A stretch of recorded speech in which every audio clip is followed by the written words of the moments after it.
El sistema óseo, además de soportar el cuerpo, posee otras funciones como proteger los órganos internos, proveerlo de áreas de unión para los músculos, cavidades para las células formadoras óseas y depósito de minerales. Constantemente, el esqueleto se encuentra bajo un proceso de remodelado básico para la salud de los huesos. El remodelado óseo es un proceso que comienza por la absorción de hueso viejo por los osteoclastos. Posteriormente, los osteoblastos forman hueso nuevo. Es posible que existan anormalidades durante este proceso, lo que puede terminar en cambios tanto en la masa esquelética como en la forma. Después de los 30 a 35 años, este proceso de destrucción y regeneración se rompe y comienza el proceso llamado osteoporosis. Este proceso se presenta debido a que la absorción de hueso es mayor que la formación de hueso nuevo. La osteoporosis puede acentuarse debido a la deficiencia de estrógenos, entre otras enfermedades y condiciones. Este proceso dura toda la vida y se va desarrollando muy lentamente con la edad. Se recomienda monitorear este proceso en hombres después de los 50 años y en mujeres de los 40 en adelante. Actualmente se cuenta con 3 procedimientos que sirven de apoyo para monitorear la restitución ósea y evaluar las enfermedades del metabolismo óseo. Estos son las técnicas de imagen ósea, biopsia de hueso y la evaluación de los marcadores de bioquímica de remodelado óseo. La medida de la densidad ósea es una herramienta muy significativa en el diagnóstico de osteoporosis. No obstante, por ser una herramienta estática, es difícil determinar el momento de la ruptura del equilibrio óseo mediante densitometría ósea. La biopsia de hueso es un procedimiento invasivo, estático y no se recomienda utilizarlo en el manejo de pacientes con osteoporosis.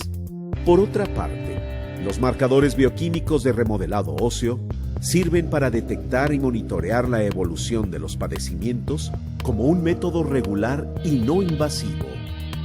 Ya que la pérdida ósea en la osteoporosis es leve, los marcadores habituales como el calcio y la hormona paratiroidea, por sus siglas en inglés PTH, generalmente se mantienen en niveles normales. El tejido óseo se compone de una matriz orgánica, la cual se denomina osteoide, hueso mineral y células óseas. De la matriz orgánica del hueso, aproximadamente el 90% de esta es colágena de tipo 1, una proteína helicoidal que se encuentra unida a las terminales N y C de la molécula. Por otra parte, la principal colágena del cartílago es la colágena tipo 2. Estas fibrillas de colágena son vitales en la resistencia del hueso. La capacidad de tensión de las fibrillas se debe a los enlaces cruzados entre las moléculas, que enlazan los extremos no helicoidales de una molécula de colágena, con la parte helicoidal triple de una molécula contigua. Se tiene conocimiento de más de 10 diferentes enlaces cruzados de colágena. Su estructura, número y localización son específicas del tejido y no se relacionan a un tipo específico de colágena. Algunos estudios estereoquímicos y de rayos X indican que las diferencias en el empacado molecular de colágena entre fibrillas están relacionados con diferencias en los perfiles de enlaces cruzados. Es probable que la mineralización de los huesos dependa en gran medida del alineamiento correcto de moléculas de colágena, como la nucleación de los cristales de apatita de calcio que comienzan en una zona hueca, como la región adyacente. Cuando se presenta algún trastorno en las pautas de los enlaces cruzados relacionados a cambios en el empacado molecular, es de esperarse que ocurra una mineralización anormal. Uno de los marcadores de absorción ósea más significativos son los enlaces cruzados de piridina, la piridinolina por sus siglas PID y la desoxipiridinolina, mejor conocida como DPD. Pruebas de Pirilinx D son resultado de las modificaciones posttraduccionales, es decir, cambios químicos ocurridos en la lisina y la hidroxilina después de su síntesis. Su función principal es estabilizar cadenas de colágeno maduras de la matriz extracelular. La desoxipiridinolina es específica de los huesos y muestra que se relaciona en gran medida con la regresión ósea. La piridinolina se encuentra en el cartílago de las articulaciones y algunos tejidos blandos como los ligamentos y tendones. Los enlaces cruzados de piridina no son metabolizados, sino que se excretan a través de la orina en forma libre en un 40% y el otro 60% unida a péptidos. La excreción de piridinolina y desoxipiridinolina aumenta después de la menopausia y se manifiesta en ella el efecto de la terapia de reemplazo de hormonas o de regresión ósea. Su uso clínico incluye identificar individuos en riesgo de pérdida ósea, el asesoramiento de enfermedades relacionadas al metabolismo óseo y el manejo de terapia antirresortiva. La piridinolina y desoxipiridinolina son cuantificadas en la orina por inmunoensayo. Las secuencias inmunoácidas y la orientación del enlace cruzado alfa-2 del N-telopéptido del colágeno tipo 1 significa que es un indicador específico de la resorción ósea.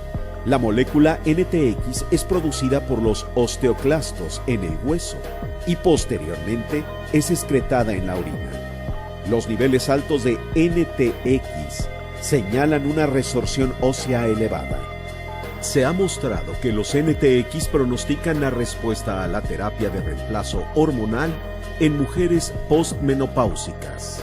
También indican el efecto de terapia antirresortiva en la resorción ósea después de la menopausia y en pacientes con enfermedad de Paget. Para los estudios DPD, es decir, desoxipiridinolina y NTX o N-telopéptido, no se necesita algún tipo de preparación, pero sí es recomendable recolectar la segunda orina de la mañana. En caso de que se soliciten varias, que sean todas a la misma hora. Cabe mencionar que es importante que en la muestra no se encuentren restos hemáticos ni turbidez, ya que estos factores pueden arrojar un resultado equivocado, así como evitar adicionar preservativos a la muestra y manejar las muestras en recipientes debidamente cerrados con la finalidad de evitar que se evaporen o contaminen. Metabolismo óseo mineral en los pacientes con enfermedad renal crónica. Artículo de revisión de la Revista de Nefrología, órgano oficial de la Sociedad Española de Nefrología. Anteriormente se utilizaba el término de osteodistrofia renal para referirse a las alteraciones del metabolismo óseo mineral de los pacientes con enfermedad renal crónica. Actualmente la Fundación que digo introdujo una nueva definición, que es la alteración óseo mineral asociada a la enfermedad renal crónica, la cual integra todas las alteraciones bioquímicas, esqueléticas y calcificaciones extraesqueléticas que ocurren como consecuencia de las alteraciones del metabolismo mineral en la enfermedad renal crónica. Esta se manifiesta por una o por la combinación de las siguientes manifestaciones, que pueden ser anormalidades del calcio, del fósforo, de la hormona paratiroidea y de la vitamina D, además de alteraciones en el remodelado, mineralización, volumen, crecimiento o fragilidad del esqueleto, y también calcificaciones cardiovasculares o de otros tejidos blandos. Fisiopatología. Las diferentes alteraciones metabólicas son secundarias a la pérdida progresiva de masa y función renal. Se conoce que moderados descensos del aclaramiento de creatinina, inferior a 70 mililitros por minuto aproximadamente, pueden provocarnos un aumento de la fosfotamina, por lo que nos crea sobrecarga de fósforo y tenemos una hiperfosfemia. Esto hace que se precipite el calcio y haya una disminución de la calcemia, dando hipocalcemia, que pueden objetivarse en la evolución de la enfermedad renal crónica. De forma precoz también se observa un descenso discreto del calcitrol, que es secundario a una pérdida de masa renal, lo cual nos ocasiona una menor disponibilidad de la 1-alfa-hidroxilasa, también por un descenso del filtrado glomerular y por una retención de fósforo, que disminuye la síntesis renal de calcitriol directa o indirectamente. Este déficit en la síntesis de calcitriol hace que haya una disminución de la absorción intestinal de calcio. Y todo esto, la retención del fósforo, el déficit de calcitriol y la enfermedad renal son responsables de la resistencia esquelética a la acción de la PTH. Junto con todo esto, en el establecimiento del hiperparatiroidismo secundario, junto con el bajo nivel de calcitriol, pueden contribuir también a la insuficiencia renal crónica. En las glándulas paratiroides existen al menos dos receptores clásicos conocidos a través de los cuales canalizan los efectos de las moléculas y hormonas que modulan tanto la síntesis y la secreción de hormona paratiroidea como el tamaño glandular y que serán de gran importancia para valorar las alternativas terapéuticas frente al hipertiroidismo secundario. Estos dos receptores son el receptor de la vitamina D, el cual media la acción de la vitamina D sobre la hormona paratiroidea. Además de que con la progresión de la enfermedad renal crónica, el número de estos receptores va a decrecer y el propio estado urémico puede disminuir en la estabilidad del ARN mensajero de estos receptores. También el déficit de este receptor produce resistencia a la acción inhibitoria de la vitamina D sobre la síntesis de la hormona paratiroidea. El otro receptor es el receptor del sensor de calcio. Está situado en la superficie de las células paratiroideas y su déficit produce resistencia a la acción del calcio sobre la glándula paratiroidea.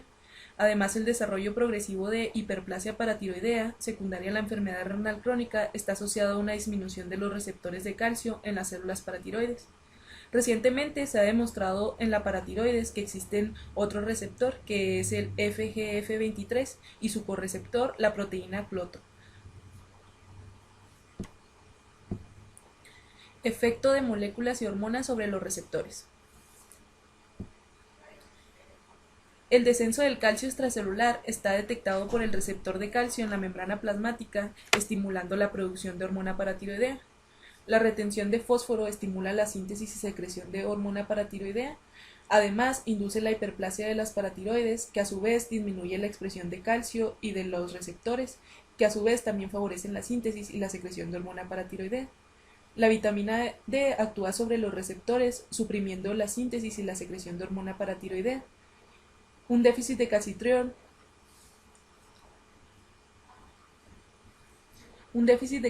provoca infrarregulación de la expresión del ARN mensajero de los receptores.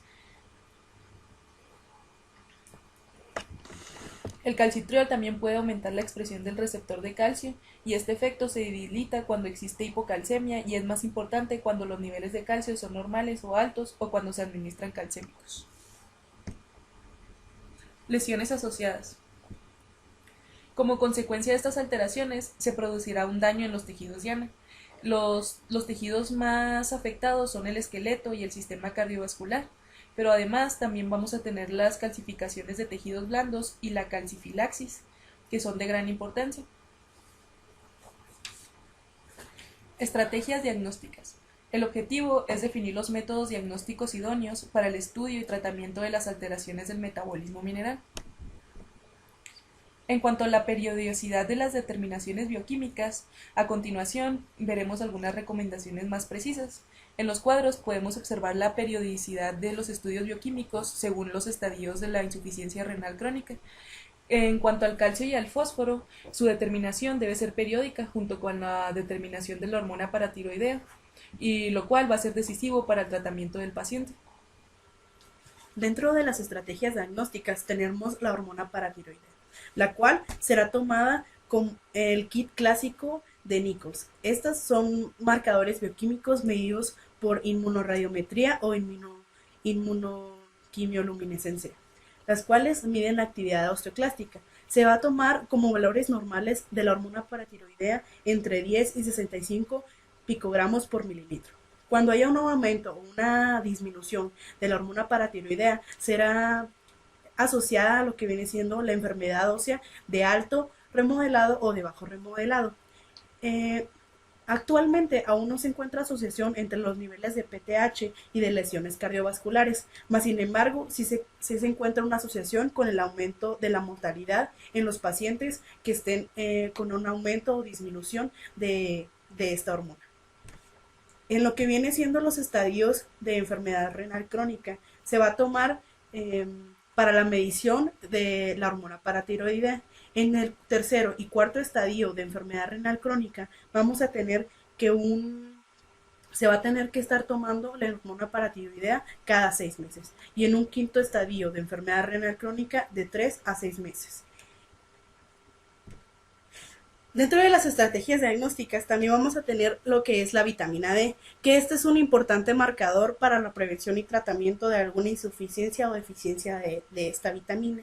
Los valores de vitamina D cuando estén aumentados o estén por encima de los 30 nanogramos por litro se van a considerar como valores normales. Cuando estén por debajo de los 15 nanogramos por litro se van a considerar como de un rango bajo. Y cuando estos valores estén por encima de los 200 nanogramos por litro se van a considerar como valores tóxicos de vitamina D en el paciente. Todos aquellos pacientes que cuenten con una hemodiálisis se van a encontrar valores bajos de vitamina D, por lo que se van a tener que aportar suplementos de esta misma vitamina, ya que estos valores bajos de calcidriol van a aumentar el riesgo de mortalidad en lo que son los pacientes con enfermedad renal crónica. La fosfatasa alcalina también se va a encontrar como una estrategia diagnóstica de alta importancia, ya que a través de esta se va a dar la predicción de lo que es el recambio óseo. El riesgo de mortalidad alto en lo que es el aumento de la fosfatasa alcalina se va a dar principalmente en los pacientes que se encuentran en hemodiálisis. La calcificación coronaria, esto también se va a dar con lo que es el aumento de lo que es el calcio y la fosfatasa alcalina. Cuando hay un aumento de la fosfatasa alcalina por encima de los 120 unidades por litro, se va a tomar como una consideración importante para la mortalidad con cambios vasculares y coronarios. Lo que es la vitamina D 1.25, esta aún no se ha determinado cuál es la utilidad para el control de los pacientes con enfermedad renal, y como aún no se encuentran los valores aconsejables para la misma, no se va a tomar mucha importancia, más sin embargo sí se puede hacer el diagnóstico a través de esta con alguna otra causa de hipercalcemia.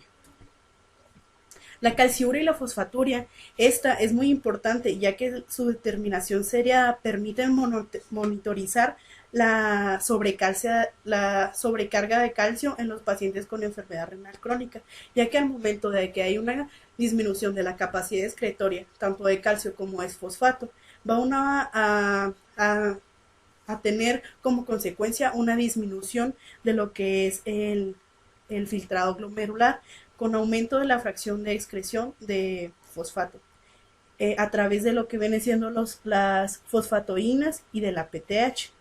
Cuando esta fracción de excreción se aumenta, también va a haber pues la regulación de lo que viene siendo estas tanto fosfatoínas como de la hormona paratiroidea.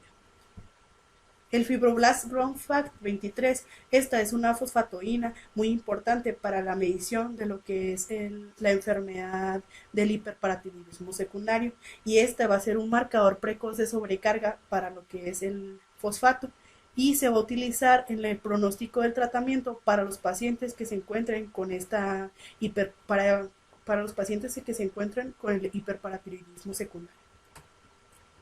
Las técnicas de imagen también son otras ayudas diagnósticas que se van a encontrar con la toma de radiografías, y esta va a ser el primer escalón en la cual se van a encontrar detecciones de calcificaciones vasculares y asociaciones a otras enfermedades, por ejemplo como la amiloidosis.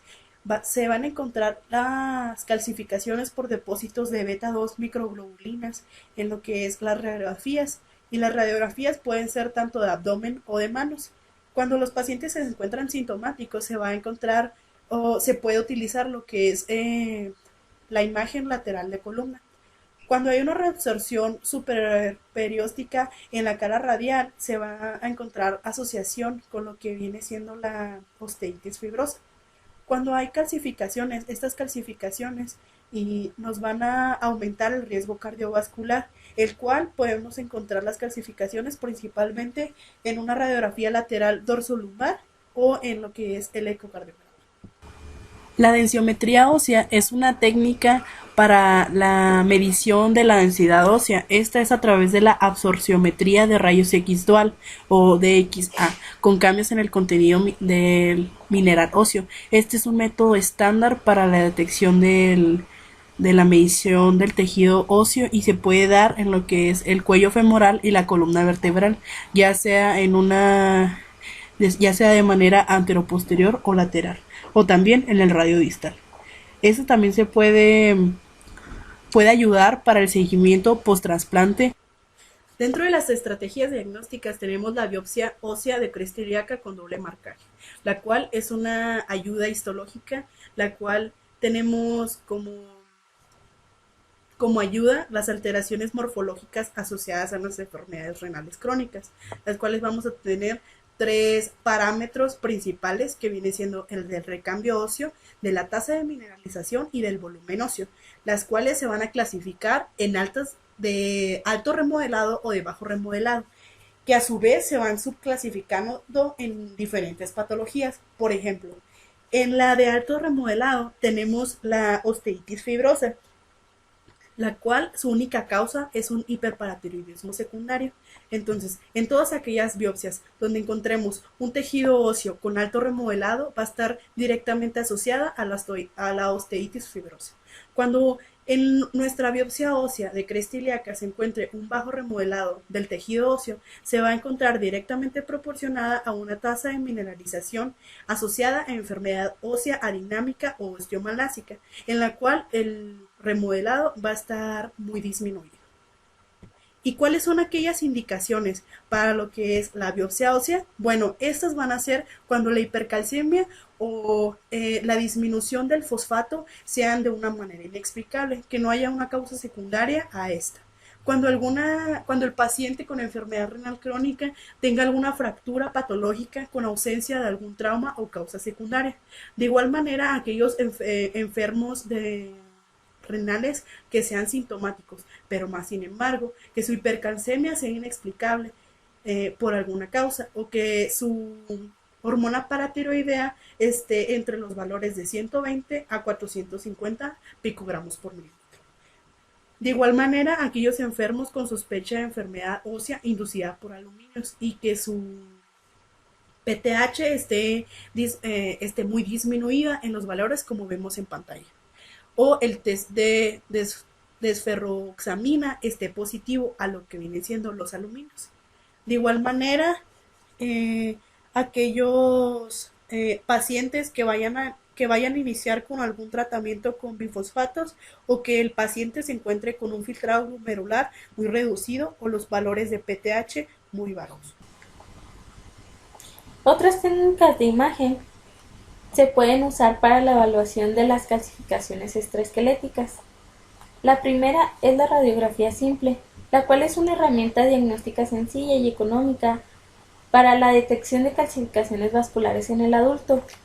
Una radiografía simple de abdomen, columna dorsolumbar lateral y de manos debe de practicarse en todos los pacientes con enfermedad renal crónica para valorar calcificaciones vasculares. La siguiente es el ecocardiograma. Este es útil para evaluar las calcificaciones valvulares y también la geometría y la función cardíaca. La ecografía carotidia. Esta detecta calcificaciones en placas de ateroma y permite medir el grosor de la íntima o de la media en vasos carotídeos. El siguiente es la velocidad de la onda del pulso carotídeo femoral. Este se usa para medir la rigidez de la arteria. También tenemos la técnica de angiotomografía, que es una técnica menos invasiva que la arteriografía, pero proporciona imágenes de buena calidad para el estudio morfológico del árbol vascular. La siguiente es la tomografía helicoidal o tomografía con multidetectores. Esta es útil para la valoración de calcificaciones de las coronarias. Y por último tenemos la tomografía computarizada de emisión de electrones, que es muy cara, pero es la mejor técnica para ver las calcificaciones en las arterias coronarias. Bueno, ahora vamos a ver los valores bioquímicos recomendados según diferentes estadios.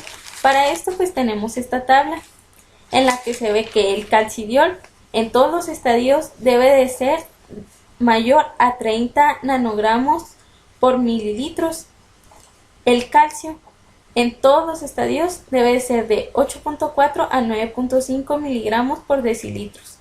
También tiene una tolerancia hasta 10 miligramos por decilitro. El fósforo. Este también en todos los estadios tiene hasta 2.5 a 4.5 miligramos por decilitros y una tolerancia hasta 5 miligramos por decilitro en diálisis. En la hormona paratiroidea, en el estadio 3, tenemos hasta 35 a 70 picogramos por mililitro. En el estadio 4 y 5 tenemos de 70 a 110 picogramos por mililitros.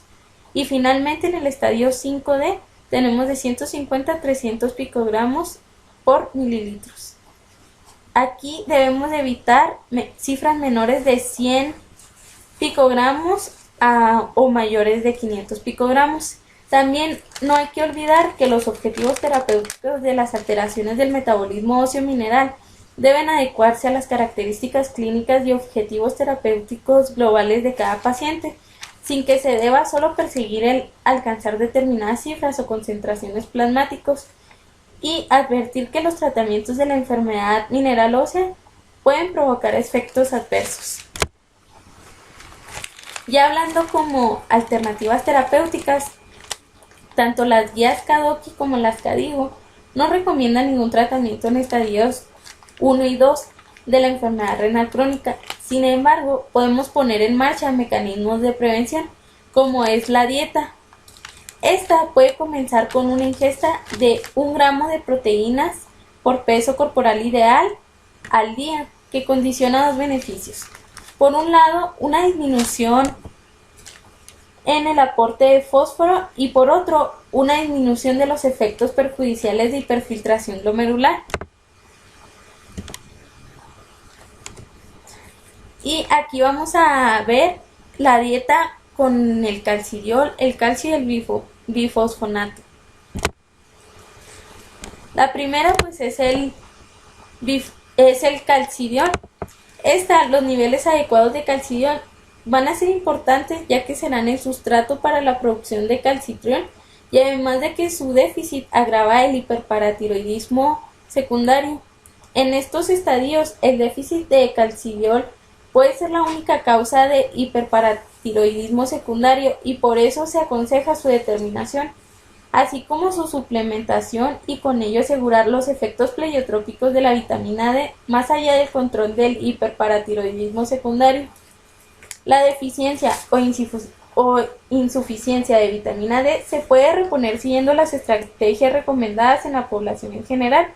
Por ello, se considera que la dosis diaria máxima es de 4.000 unidades por día. El calcio. El calcio es imprescindible, un aporte suficiente para reducir la estimulación de la hormona paratiroidea. Sin embargo, una cantidad de entre 15 y 20 miligramos por kilogramo al día en la dieta sería suficiente para asegurar la cobertura de necesidades de dicho elemento. La cantidad máxima total tolerable es de 2.000 miligramos al día. Los bifosfonatos. Bueno, estos en pacientes de enfermedad renal crónica avanzada o en diálisis solo estarían indicados ante la presencia de osteoporosis y un indudable recambio óseo, por lo que es recomendable mandar a hacer una biopsia ósea previa. La administración intravenosa debe ser en un largo periodo de tiempo para evitar efectos secundarios. En cambio, la administración oral no parece alterar la función renal. Merece una mención especial la osteonecrosis de mandíbula, que se ha relacionado en los últimos años con el tratamiento de bifosfonatos. Su incidencia es muy baja. Esta lesión se define como la presencia de una o varias lesiones ulceradas con exposición ósea en cualquier maxilar, ya sea superior o inferior, de más de 8 semanas de evolución. Los factores de riesgo incluyen administración de bifosfonatos intravenosos un largo periodo de tiempo, neoplasias, quimioterapia, radioterapia, alta dosis de esteroides, abuso del alcohol y del tabaco, patología periodontal, cirugía maxilofacial. Ahora veremos alternativas terapéuticas del estadio 3. Durante este periodo se observa el ascenso claro de los valores de la hormona paratiroidea que comienzan a dibujar un incremento exponencial. Las recomendaciones cambian respecto a las anteriores etapas. Bueno, primeramente pues le vamos a dar una dieta. La restricción proteica será poco más severa, será de 0.9 kilogramos al día, con el fin de evitar el aporte de fósforo y la hiperfiltración. Aquí también vamos a ver el calcidiol, captores de fósforo, metabolitos activos y análogos de la vitamina D, activadores selectivos del receptor de vitamina D, bifosfonatos. Algunos autores solo limitan productos con contenido desproporcionado en fósforo respecto al contenido proteico, ya sea abuso de lácteos, sodas, productos preparados, pues muchos pacientes pierden apetito hacia las proteínas a medida que avanza la enfermedad renal de un modo espontáneo.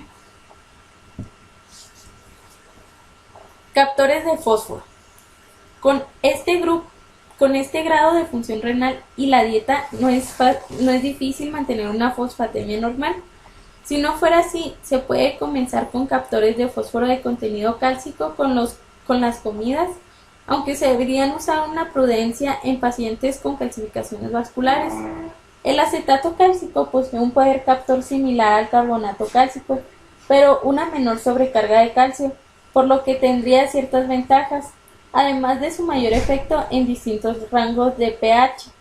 El carbonato de calcio es, por otra parte, el más barato de los captores. En estos momentos ya se tienen indicación también en el carbonato de lantano y el carbonato de sebelame antes de la diálisis. Metabolitos activos y análogos de la vitamina D.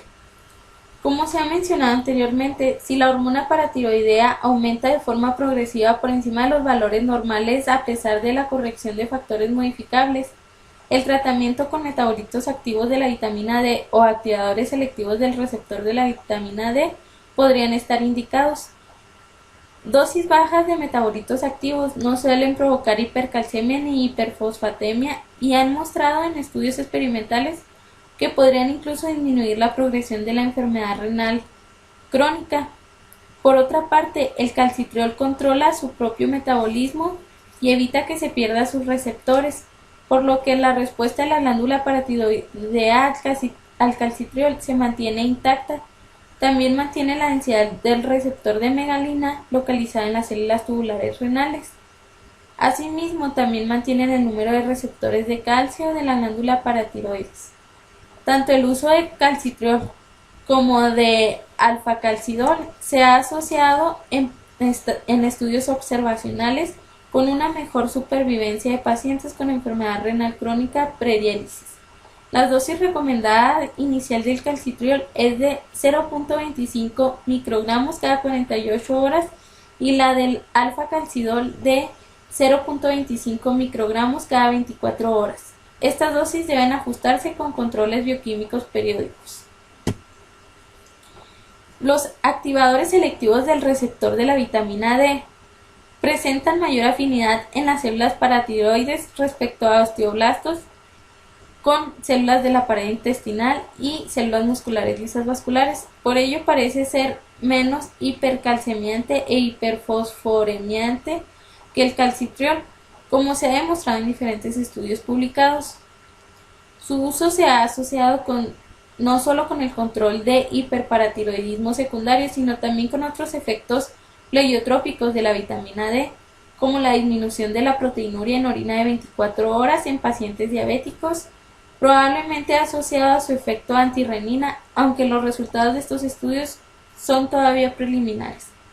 Por otro lado, parece ejercer por mecanismos no aclarados un efecto positivo sobre la supervivencia de los pacientes en diálisis. En estudios experimentales, el paricalcitol provoca menos calcificaciones vasculares comparado con dosis equipotentes de calcitriol. La dosis recomendada del paricalcitol en este estadio es de 1 microgramo cada 24 a 48 horas o 2 miligramos 3 veces por semana. Esta dosis debería ajustarse con controles bioquímicos periódicos. Y ya por último, para este estadio quedan los bifosfonatos.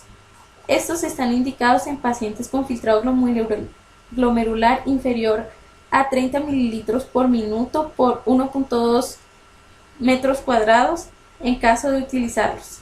Es aconsejable reducir la dosis a la mitad de la recomendada para pacientes con función renal normal. La fase 4 es más severa y rápida, por lo que la dieta y el tratamiento serán más estrictos. Es importante recomendar al paciente una restricción proteica y tener una vigilancia adecuada de los niveles séricos de calcidiol y de fósforo. Es importante entonces vigilar los niveles de calcidiol para asegurarnos de que sean normales. Cuando hay un menor efecto en la absorción de fósforo, el uso de análogos de la vitamina D o metabolitos activos está indicado. Resulta muy difícil mantener una fosfatemia normal, por lo que podemos utilizar captores de fósforo con las comidas, como por ejemplo el hidróxido de aluminio, carbonato de lantano o carbonato de sebelamer. La vigilancia de la hormona paratiroidea nos indicará si es necesario administrar una dosis de calcitrol, como se indica en el esquema.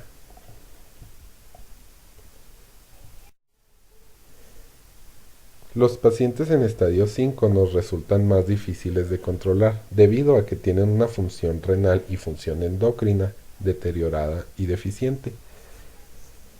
El tratamiento se basa en manejar al paciente con una dieta baja en proteínas. Un nivel de proteínas de 0.8 gramos por kilogramo de peso al día nos asegura una nutrición adecuada. Además, debemos siempre tener vigilado al paciente para saber en qué momentos debemos actuar y cómo debemos hacerlo. Es por tanto importante vigilar los niveles de calcidiol y asegurarnos de que son normales. Los pacientes que están en estadio 5 tienen un grado de función renal muy bajo, por lo que mantener la fosfatemia se ha convertido en un reto si no administramos captores de fosfato, como con las comidas. La pauta será similar a la que se maneja en el estadio 4, sin embargo se pueden elevar las dosis. La administración de vitamina D o análogos se maneja en forma similar al estadio 4, sin embargo esta se puede modificar en función de la calcemia, fosfatemia y el valor sérico de la hormona paratiroidea. Es importante que en los pacientes en estadio 5 referidos a diálisis tomemos en cuenta 3 cosas: el control de fósforo, la dieta y la duración de la diálisis. Uno de los principales problemas de los pacientes en diálisis es el control del fósforo. Por lo tanto, nuestros dos objetivos básicos de evitar una hiperfosfatemia son: primero, un control metabólico óseo mineral para evitar el desarrollo y las complicaciones del hiperparatiroidismo secundario, y después reducir el riesgo cardiovascular y la tasa de morbimortalidad. Además, es muy importante tener un control adecuado de la dieta de nuestros pacientes en hemodiálisis. Los pacientes en hemodiálisis deben tener un adecuado soporte calórico, proteico y mineral. Se recomienda que el aporte calórico sea de 30 a 35 kilocalorías por kilogramo de peso al día y el aporte de proteínas de 1 a 1.2 gramos al día por kilogramo de peso. Sin embargo, el 50% de estas proteínas deberán ser de alto valor biológico, pero el precio de esas proteínas es que se deben administrar mayores dosis de captores intestinales de fosfato. La respuesta a la pregunta ¿cuál es la duración idónea de la sesión de diálisis? Es que cada paciente debe ser individualizado según sus requerimientos. No existe un consenso actual de la duración de diálisis. Sin embargo, la recomendación es que dure 4 horas mínimo y que las sesiones sean 3 veces por semana. También se ha demostrado que aumentar la duración de las sesiones beneficia la eliminación de fósforo. Actualmente existen otras alternativas para el tratamiento de la hiperfosforemia, además de la diálisis. Las membranas de alto flujo tienen mayor capacidad de eliminar fósforo que las de bajo flujo, y la hemodiafiltración incrementa el aclaramiento de solutos, en este caso el fósforo, comparada con la hemodiálisis. Para la mayoría de los pacientes en hemodiálisis se va a presentar un balance positivo de fósforo, por lo que los captores intestinales de fósforo serán necesarios para tratarlos y evitar las hiperfosfatemias. Tenemos actualmente dos fármacos útiles: el sevelamer, que capta el fósforo que no contiene calcio ni aluminio, impidiendo su absorción intestinal, y es muy útil porque además atenúa la calcificación vascular y reduce los niveles de lípidos. El único inconveniente es que se requiere un número alto de comprimidos al día que pueden ser mal tolerados.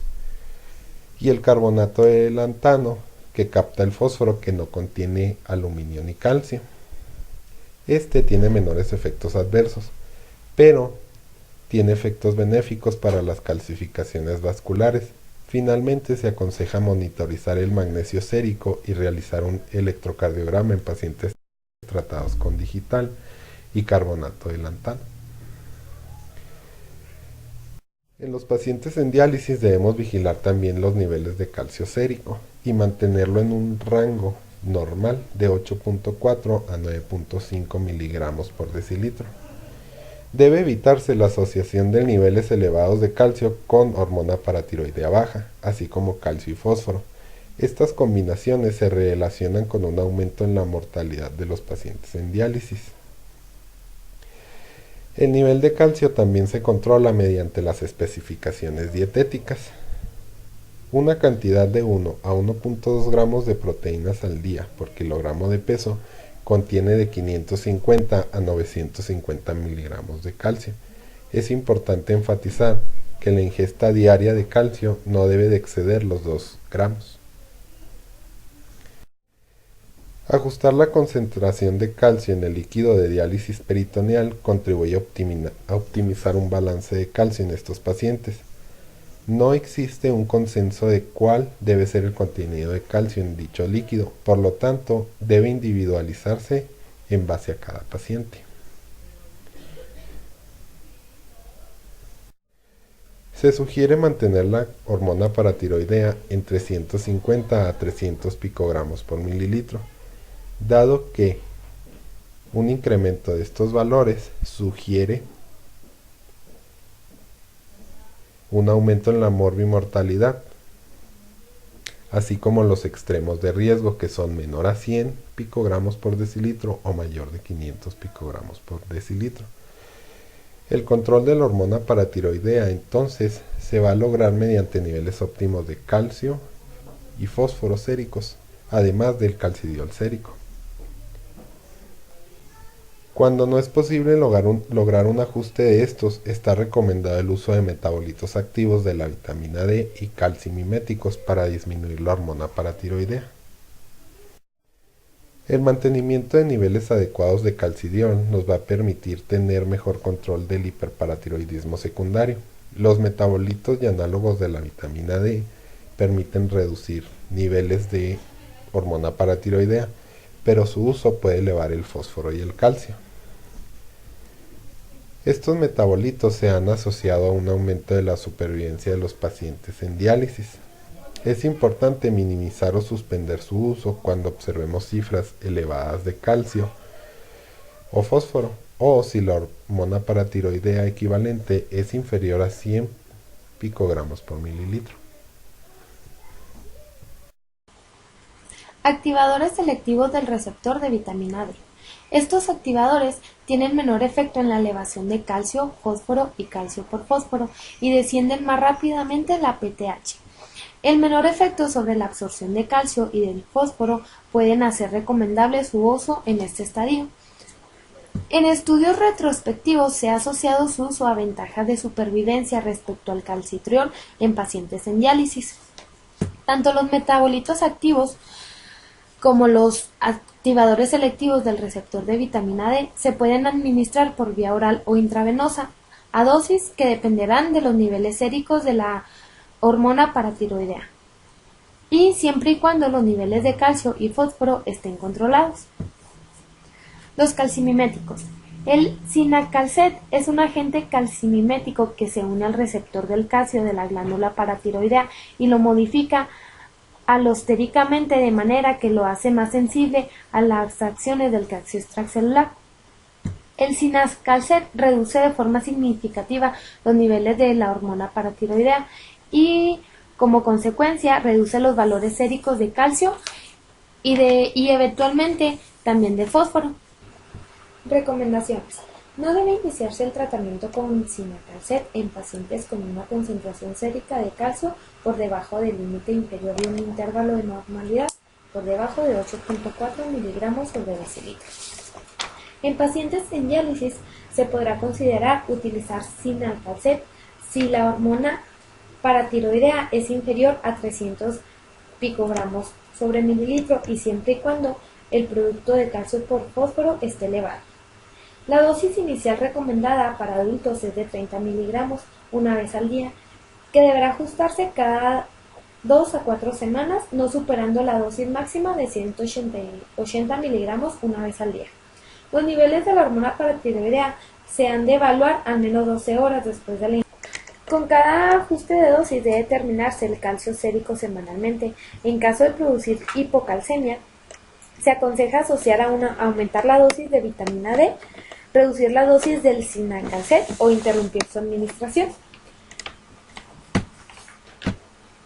Estadio 5T, trasplante renal. Después del trasplante renal es frecuente la persistencia del hiperparatiroidismo. La mayoría de los receptores padecen una enfermedad ósea de bajo o alto remoldeo. Y los inmunosupresores, fundamentalmente los esteroides, tienen efectos nocivos sobre el hueso. A esto hay que añadir la persistencia de diferentes grados de insuficiencia renal, ocasionalmente acidosis, y el efecto negativo sobre el balance de calcio del uso de diuréticos de asa. Todo ello se traduce básicamente en los siguientes problemas: el hiperparatiroidismo secundario persistente y la pérdida de masa ósea y fracturas. El hiperparatiroidismo secundario se encuentra entre el 15 y un 50% de los pacientes después del primer año del trasplante. El porcentaje de pacientes en diálisis que acceden al trasplante con la hormona paratiroidea controlada se ha incrementado notablemente.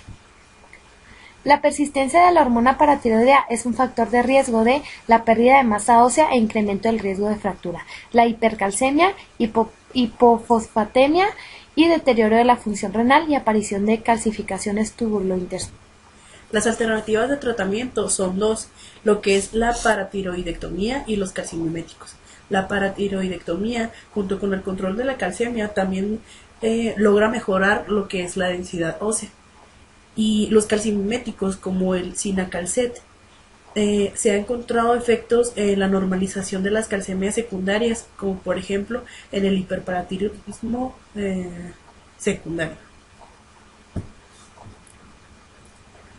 Lo que es una pérdida de masa ósea o de tejido óseo se encuentra en lo que es los pacientes de enfermedad crónica en un 7 a un 10% de estos, y encontramos una pérdida progresiva y rápida de la densidad ósea, la cual se da principalmente en el huesos puncos.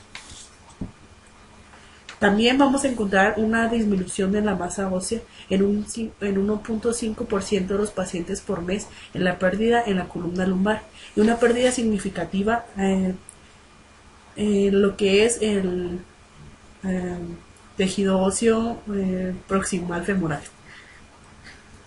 También tenemos una pérdida ósea a largo plazo del 1 al 2% por año en la columna lumbar, y esta también se ve significativamente relacionada con el uso de corticoides de manera prolongada. La pérdida de tejido óseo que ocurre después del trasplante condiciona una elevada prevalencia e incidencia, encontrándose de un 7 a un 20% en aquellos pacientes con una incidencia del 3 al 4% por año de fracturas anudadas también a diferentes grados de fracturas en aquellos huesos apendiculares, principalmente en pies y tobillos. Existen recomendaciones para la prevención de la pérdida de masa ósea y fracturas post-trasplante renal. Estas van a ser los inmunosupresores y los suplementos de vitamina D y calcio, que esto van a ser calcio oral de 0.5 gramos por día y vitamina D de 400 a 800 unidades por día. Los bifosfatos, bueno, todos los bifosfatos como el pamidorato administrado de manera intravenosa, el ivadronato oral o el risedronato oral, son muy eficaces combinados con algunos suplementos de vitamina D para disminuir la pérdida ósea post-trasplante y algunos pacientes también con osteoporosis. Se recomienda la densitometría ósea y radiografías laterales, ya sean torácicas o lumbares, para aquellos pacientes post-trasplante para medir las densidades óseas en estas áreas. Y en aquellos pacientes con alto grado de riesgo de pérdida ósea, también se les recomienda la morfometría vertebral con equipos DEXA, los cuales son nuevos equipos que se están utilizando para la detección de disminución de tejido óseo, y esta se aconseja la exploración cada año en aquellos pacientes con alto riesgo, y la DEXA que se recomienda cada 2 años. Hormona paratiroidea. La hormona paratiroidea sintética no ha demostrado ser eficaz para prevenir la pérdida ósea rápida que ocurre en los primeros meses del trasplante.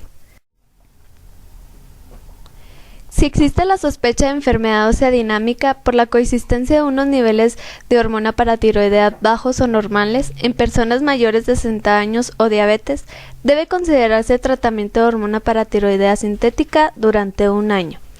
Teriparatida, 20 microgramos al día, hormona paratiroidea 1,84, 100 microgramos al día. No está indicado el uso de hormona paratiroidea sintética en presencia de hiperparatiroidismo secundario. En casos más complejos puede recurrirse a la biopsia ósea previo al marcaje con tetraciclina, con el fin de dirigir el tratamiento, en función del estado del remoldeado y de la mineralización. Paratiroidectomía.